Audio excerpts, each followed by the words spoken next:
The cup of fate, the bag of tricks, the graven stones, the rune lord picks. We're here in video 96. Today's video is called The Star Woman and the Lion's Den. And so we're talking about the tribe of Dan. And this is an ancient story. And these Babylon Gali have got it all fucked up. And they're trying to steal a story that is properly from the north and from the west. It's not from Babylon, okay? Because we're talking about Odin's one ring, right? The North Pole. That's where the Garden of the Hesperides and the Hyperboreans and these long-lived immortals, right? They live in the far north. In the Avalon, right? The Island of Apples, stuff like that. This is known. This is not known. It's protected by what? A giant serpent, right? Draconis, right? Alpha Draconis, the great serpent that circles the pole and circles the apples of Hesperides. And we also have King Arcturus, right? King Arthur is a bear warden, right? It's the Big Dipper that points the seasons, right? That's Odin's sky clock. He's an astronomer. He knows about the One Ring, the path of the sun, solo, and moon, mono, the One Ring. There's a male and female version, but they have to come together, right? And that's what we're dealing with, these two towers, right? So we have Daniel in the lion's den, right? That's the Babylon story. That's when he's in Babylonian captivity, right? This Dan. But he's really Odin. They're trying to fuck it all around. They're trying to switch it. They're trying to pull the switcheroo on us, right? And that's why Babylon has to fall, because of their lies. They're trying to shift the axis of the earth and steal the pole. And that's why they build pyramids and towers and ziggurats, because they're trying to steal Odin's magic ring, his ring of immortality, the Arctic Circle, right? The Hyperborean land of the midnight sun, right? And guess what's up there? Mount Meru, right? Just like every other fucking culture in the world has, except ours, because we're living in Babylon and we're living in confusion. Mount Meru is where the four rivers of Eden meet, right? The rivers and the birth of mankind is not in Babylon. It's in Eden. It's at the, like Edinburgh, right? It's up top. It's way up north, you know? Santa Claus town, Odin town, right? Totally different deal than what we're told. And this is why I'm here, you know? We're here to clear up the Babylon, the Babili, the confusion, right? And we're using numbers and words, Odin's magic skills of the runes and the words. It doesn't matter how many Babylon scripts they write. I can decode them all because I have the blood of Odin and I have his magic ring, right? You know how we have Gan Eden, the ring, the Garden of Eden? Guess who guards Eve in the Garden of Eden? Ganesh. The Gan is guarded by Ganesh, the Lord of the Gan, the Lord of the Garden, right? He cuts the perimeter, and he's a mercurial god, right? And so we're getting into Tribe of Dan and how this is actually an ancient pre-Diluvian civilization, right? Defamed and, you know, lied about by all these other people, right? They lie about us a lot. They have to, because otherwise they would never have any importance. They have to steal our stories and our glories. But that's fine, because ultimately everyone's going to figure out their story and their Babylon tower will fall. So we're doing this moon ritual, and we're dealing with Yesod, the foundation stone, so-called, right? And so when you look at the Kabbalah and the Tarot, this is Odin science. They stole it. Okay, that's why there's 3 brothers and there's 3 sisters, just like there's 3 pillars on the tree of life, Odin, Vili, and Ve, right? You know, they steal everything, but they have this cup, right? So Joseph, the prophetic dream interpreter of the Egyptians, you know, he has the power of Yesod and the Grail because he can have prophetic dreams. And so does Daniel. You know, he goes into captivity and he has prophetic dreams because he has the power of Yesod and the chalice, right? So this is why Joseph puts a silver chalice in his brother's bag. See what I mean? Because of their betrayal. He used the cup, right? Just like Jesus has the Holy Grail, he uses the cup. There's all these lies around it, right? This goes back to a Scythian, Proto-Aryan goddess called Danu, right? Danavans are this tribe in Indus Valley civilization, the river goddess Danu. And so this is all over Europe. And the Tua de Danann have 4 magic tools, right? And this is the 4 suits of the tarot and the 4 ancient kings and the 4 stations of the Bear Warden as he orbits Odin's magic ring and his circle around the Arctic Circle, where the Garden of Eden is, okay? It's not in Babylon. It's lies, disinformation, the Babili and the confusion. We're here to bust it all up. Bab Ili means the Tower of the Ilu, right? And Tolkien talks all about this, the Iluvatar, right? And their sun and the moon tower. Okay, this is not a Babylonian story. It's not a Hebrew story, okay? They stole it. They're lying about the past, and they're trying to defame their predecessors and steal all their knowledge. But that's fine, because since I have the blood of Odin and the gifts of Odin, I can read all their Babylon scripts and I can decipher them all. And I understand the science of words and numbers, and my language and my tongues are not confused by their Babylon, by their babble, okay? It doesn't confuse me at all. And I'm here to interpret it all for you. And we're basically doing our moon ritual, right? There's our little seed and there's the fruit, right? As the moon waxes, we're getting more and more light, and we're getting clarity. We're clearing up the Babylon. We're restoring the veneration of the goddess Danu, the river goddess, right? This is why, you know, Taliesin and Finn McCool and stuff, they drink the salmon oil, and that gives them the power of prophecy, right? This fish and water imagery. They get the power of poetry, the power of prophecy, right? To interpret the runes and clear up the babble, just like we're here to do now. So, see, when the Babylonian scribes stole all this stuff, they put it all in their book, and they hide it, and they use their codes to obscure things and take credit for everyone else's achievements, right? But, you know, because I have this runic power, I can go read all their Babylon script, and I can interpret it and show you what's really going on, right? So, okay, I'm just going to mention Dan versus Judah, right?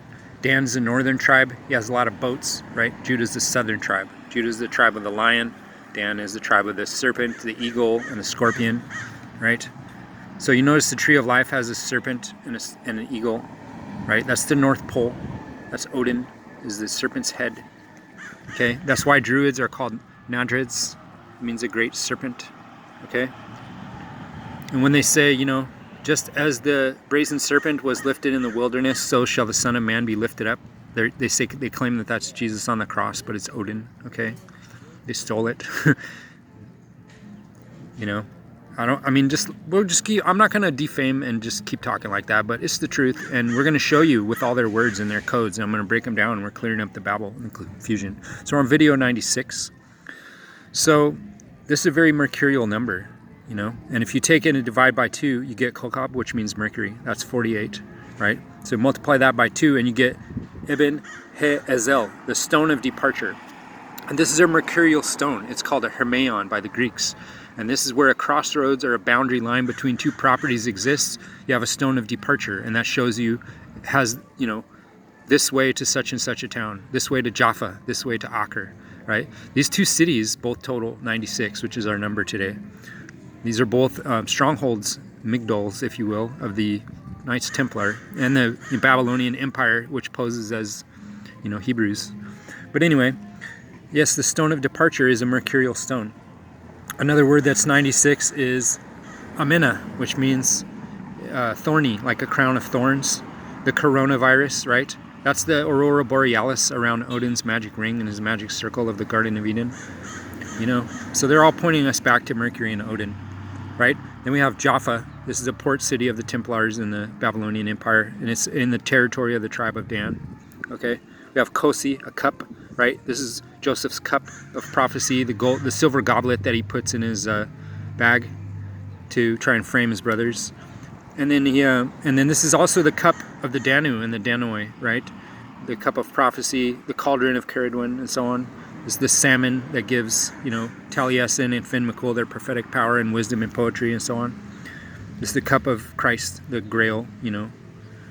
And then we get into some other numbers. Galilei is 96, you know, the Galileans, right? And we have Agapai, love, right? And Dikaion, which means righteousness. So Christ is supposed to be this figure of righteousness and love. And they admit that he comes from the tribe of Dan, which is interesting, you know. The Babylonian kings, they still have to admit who's really running the show, who's got the bloodlines, you know. So as we're dealing with this, we're going from half of 96 is 48, right? So we got many relevant words. We got bom, which means a tower, to rise or to tower. We have in water, bemo, right? In water. So we're getting back to water and this cup and the Grail kings and so on.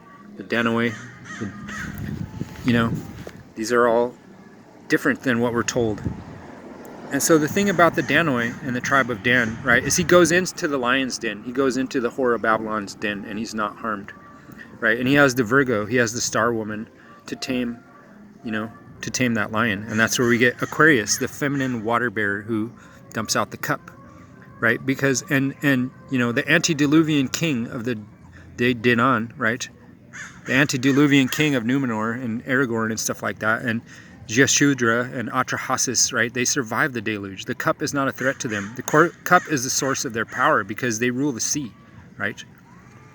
Not like these fake Merovingians, right? Who don't like their women because they're Gali, right? They don't have a healthy relationship with the Star Woman, and that's what we're trying to fix. So, more words we have. Him, which means to move in a circle, and this is the mercurial function of Ganesh, who guards the Garden of Eden, right? He guards the garden, he guards Parvati, right? There's a contest between the children of the gods to see who can travel around the universe fastest, and Ganesh, because he's so smart, he just goes around Shiva and Shakti. You know, he encloses the Garden of Eden in his magical circuit, in his one ring of Odin, Udinma, right? So Kokab, that's Mercury. Medad, to measure, and that's why Thoth and Mercury are measuring gods of math and numbers and architecture. And we have Le'ahabi, which means lovers, true lovers, right? True lovers who procreate. They get out the magic bag and they give the gift of their inheritance and their seed to the earth in their line of sacred kings. You have Eli, and just as 48 times 2 is 96, we have Eli, Eli, lama sabachthani, which means, my God, why have you forsaken me, right? This is what Christ says, and he says it twice. 48 times 2 is 96. So what we're seeing this connection between Christ, the Grail Kings, the tribe of Dan, which is really these you know, De Danans, right? And they have the 4 weapons, and one of them is the Cauldron of Plenty, right? The Grail that has infinite life and infinite resource, and it heals the river, and it heals the water, and it gets rid of the fallen kingship of the coronavirus. The cornhole virus is gone by this Grail, right? So we're restoring it, and the way that it works is because, you know, the tribe of Dan, the righteous king of the antediluvian bloodlines, comes back and he repairs the sword of Zayn, right? He repairs this flaming sword, which is the feminine archetype, you know, number 7 in Nesak, this feminine Venusian goddess, right? He repairs the sword, and his sword serves her. He fixes it. And by fixing it, he gets kinship, and he gets to marry with the Star Woman, and he gets to pass on his bloodline of righteous kingship. But all this is synonymous with what? The Black Tower falling. Minas Morgul, right? Falls. George Sauron, you know, the Eye of Soros, his little butthole, the Anu, right? The Anunnaki anus, right? His little ring, his black ring of Minas Morgoth. It's crushed. It's crushed by the lightning bolt of justice, righteousness, and truth. And the cup and the Grail is poured out. And abundant life is restored through the marriage of the sacred man and the sacred woman, right? Daniel goes into the lion's den, and this woman riding the beast has no power because he has a Star Woman of Virgo, and she is holy and sacred. And she honors him and he honors her in a mutual union. And no matter what happens, how far they could be separated in space and time, it doesn't matter. Their love isn't really based on that, right? It's a sacred bond of kinship and covenant. And that's how the life is renewed and the kingship is restored, right? And so, you know, these Babylonian Gali, they go to all these lengths to preserve all this stuff in their Masonic legends, and they lie and they change all the names and they mix all the words up and they use their math codes. But, you know, it's all stolen from Odin, right? And that's why I have the power to come and decipher all this Babylon and all this confusion for everybody. And luckily, you know, we do have this tarot and we have stuff like this. And what's so often been interpreted on the Tree of Life in these Babylonian Assyrian scripts, you know, they're trying to erase Odin. They really are. They're trying to steal all the stories of the northern tribes and the Arctic Circle and the true Garden of Eden, the Hyperboreans, right? These ageless, deathless gods. You know, and in Tolkien's saga, this is represented in Valinor, the land of the pure west, you know? And so what happens when you go west, the red sun, the red house is out in the west. And it's not a house of fornication, right?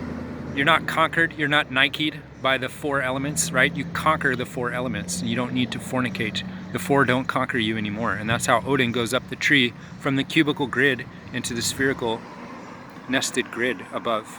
And he travels through all the 9 worlds with his 9 of cups, as we see at 9 degrees of Pisces on this full moon. And that's our moon magic, restoring the covenant, restoring the balance.